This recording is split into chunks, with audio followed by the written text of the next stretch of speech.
Hello बच्चों, मैंने और आपने पुराने वीडियो में समझा है कि रिएक्टेंट और प्रोडक्ट क्या होते हैं।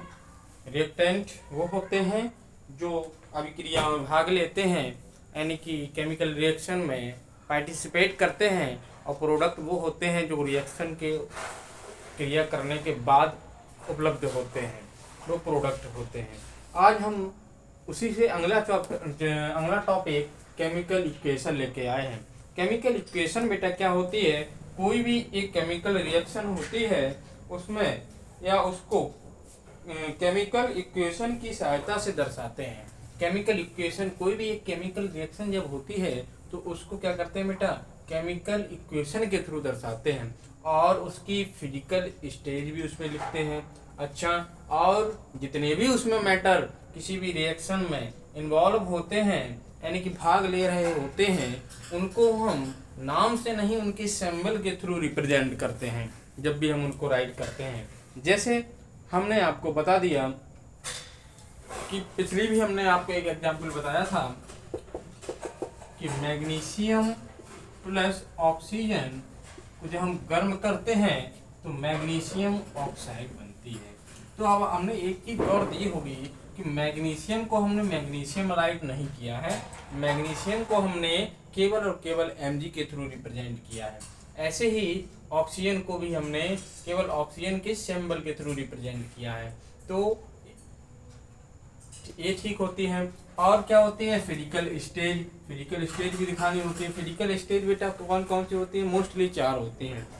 सॉलिड, जो आप जानते ही हैं, सॉलिड क्या होता है बेटा? ठोस होते हैं, ये होते हैं ठोस। ये लिक्विड यानी कि तरल, गैस को गैस ही कहेंगे। इसको अभी हम समझेंगे कि एक्वास क्या होता है। एक्वास कुछ नहीं, तो थोड़ा बहुत सिंपल है बेटा, तुरंत से आ जाएगा, लेकिन इसको हम अभी समझेंगे। अगर आपने ध्यान दिया होगा कि हम पिछली भी हमने एग्जाम्पल दिया था, तब भी हमने मैग्नीशियम यानी कि केवल 2 अभिकारक या रिएक्टेंट इस क्रिया में भाग ले रहे थे, रिएक्शन में भाग ले रहे थे। लेकिन अगर हम कहें कि हमारे रिएक्टेंट 2 से अधिक हो तब भी कोई बात नहीं बेटा, क्योंकि केमिकल रिएक्शन ही यह कहती है कि 2 या 2 से अधिक मैटर मिलकर एक नए मैटर का या एक से अधिक नए मैटर का निर्माण करते हैं, केमिकल रिएक्शन कहलाते हैं। यहाँ भी अगर मान लीजिए यहाँ 2 क्या है? 2 रिएक्टेंट है। अगर 3 होते तो हम उनको कैसे दर्शाते? उनके में बीच में प्लस का निशान लगा के दर्शाते। सेम अगर प्रोडक्ट हमारे 2 बनते तब भी हम उनको क्या करते? प्लस करके दर्शाते। अब इसी के साथ में हमने आपको बताया है कि केमिकल इक्वेशन क्या होती है। केमिकल इक्वेशन में सिंबल का यूज करते हैं। जितने भी पदार्थ यानी कि मैटर भाग ले रहे हुए हैं उनके बीच में प्लस का निशान लगाते हैं। जहाँ रिएक्शन होती है वहाँ एक एरो यानी कि तीर का निशान लगाते हैं। तीर क्या करता है? रिएक्शन की डायरेक्शन को दिखाता है, रिएक्शन की डायरेक्शन को दिखाता है। अब हम समझेंगे एक्वाकस क्या होता है। तो एक्वाकस के लिए अभी तक हमने आपको ये ठोस आप जानते हैं, तरल आप जानते हैं, गैस आप जानते हैं। एक्वाकस क्या होता है? तो बेटा एक्वाकस क्या होता है? तो एक्वाकस होता है कि कोई भी चीज जब पानी में घुली होती है वहां सिर्फ हम केवल और केवल घुली हुई मैटर की बात करें या सब्सटेंस की बात करते हैं, है ना, उसको हम एक्वाकस कहते हैं। जैसे फॉर एग्जाम्पल अगर हम पानी में चीनी को घोल दें तो केवल और केवल हम अगर चीनी की बात करें तो उसको हम क्या कहेंगे? एक्वास कहेंगे। क्या कहेंगे? एक्वास कहेंगे। इसकी हम अगर देखना चाहें तो इसकी हम डेफिनेशन लिख सकते हैं।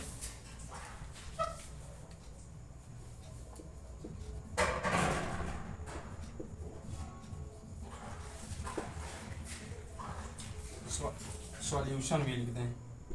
सॉल्यूशन क्या होता है? एक्वाकस सॉल्यूशन क्या होता है? तो it is solution, it is a solution in which solvent in water.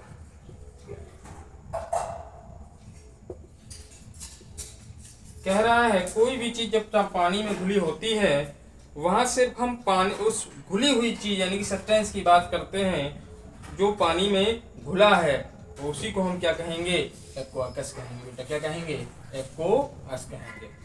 चलिए बेटा, आप समझते हैं कि हम किसी भी केमिकल रिएक्शन को कैसे बैलेंस कर सकते हैं। तो बैलेंस करने के लिए हमने आपको बेटा आपके ही एनसीईआरटी बुक के एक एग्जाम्पल को ले लेते हैं, जो क्या है आपके Fe प्लस क्या वाटर H2O को जो हम रिएक्ट कराते हैं तो क्या निकलता है, Fe3O4 plus hydrogen gas, plus क्या निकलती है, हाइड्रोजन गैस। बेटा Fe को हम आयरन कहते हैं, क्या कहते हैं, आयरन कहते हैं। इसको क्या कहते हैं, वाटर कहते हैं।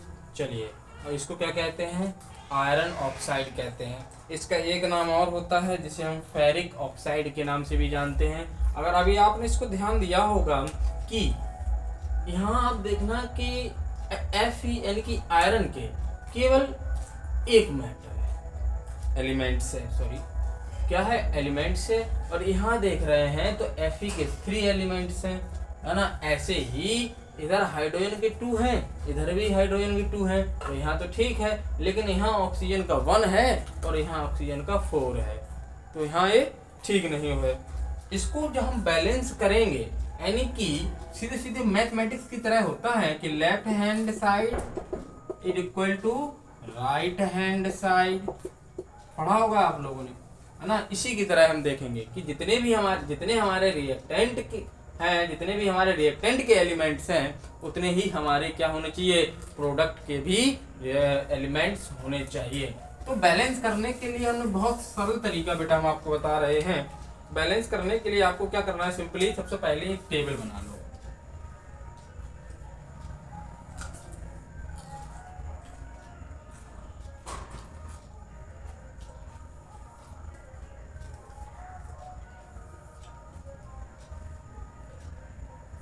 टेबल बनाने के बाद बेटा,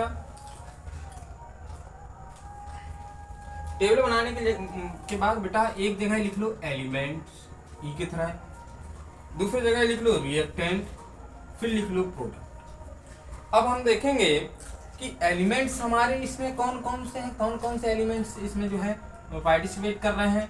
तो पहला तो हमारा Fe यानी कि आयरन,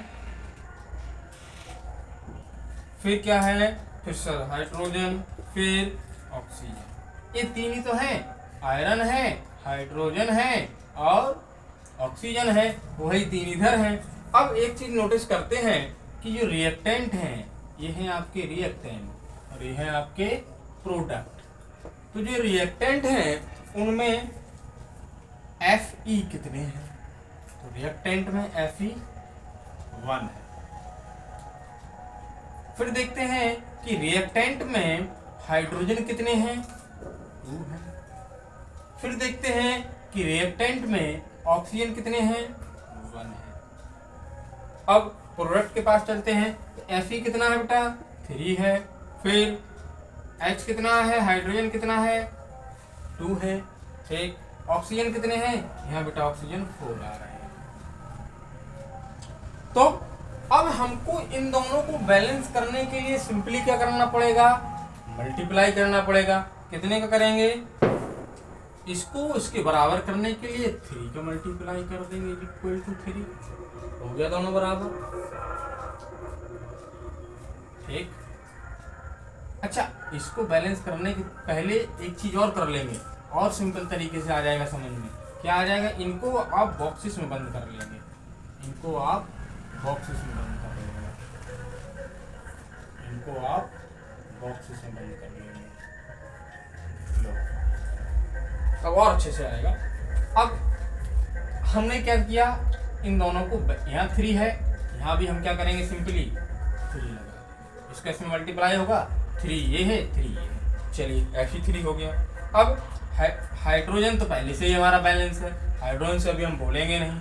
फिर क्या करेंगे कि हमने यहाँ देखा कि ऑक्सीजन के तो 1 ही एलिमेंट्स हैं, यहाँ है 4, इसको कैसे करेंगे बेटा इक्वल, इसमें 4 का मल्टीप्लाई कर देंगे, 4 बन जा 4 हो गया। तो अब यहाँ क्या कर देंगे हम, 4 का मल्टीप्लाई कर देंगे सिंपली। 4 का क्या कर देंगे बेटा, मल्टीप्लाई कर देंगे। अब यहां हमने जब 4 का मल्टीप्लाई किया तो ये मल्टीप्लाई तो H2 में भी होगा, तो H के साथ में अगर मल्टीप्लाई होगा तो ये 8 हो जाएगा।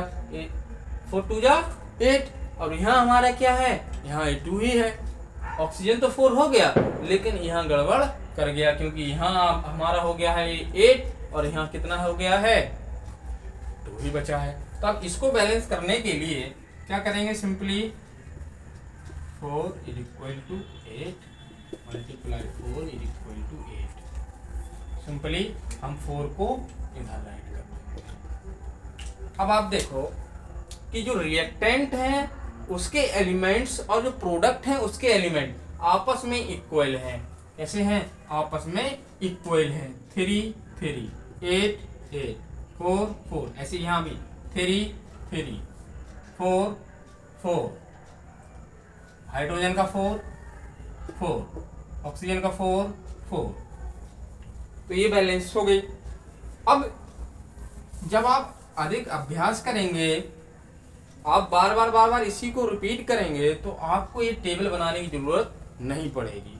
दूसरी बात, अगर हम आपको अक्सर वो एग्जाम्पल देते रहते हैं कि Mg magnesium plus oxygen, arrow लगाओ, क्या बन गया, Mg मैग्नीशियम ऑक्साइड। इसको कैसे करेंगे, सिंपली कुछ नहीं करना है, मैग्नीशियम सॉरी हाँ ठीक।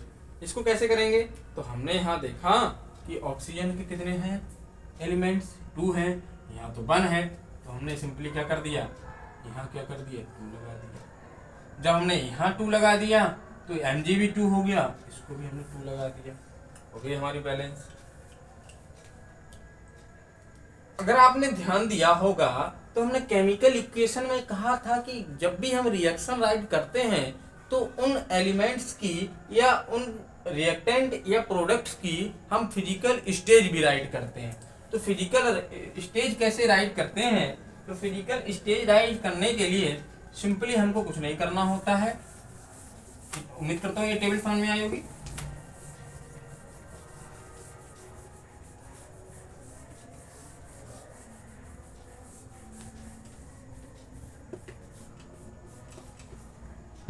इसी को ले लेते हैं एग्जाम्पल में, तो 3Fe + 4H2O एरो के थ्रू रिप्रेजेंट किया, Fe3O4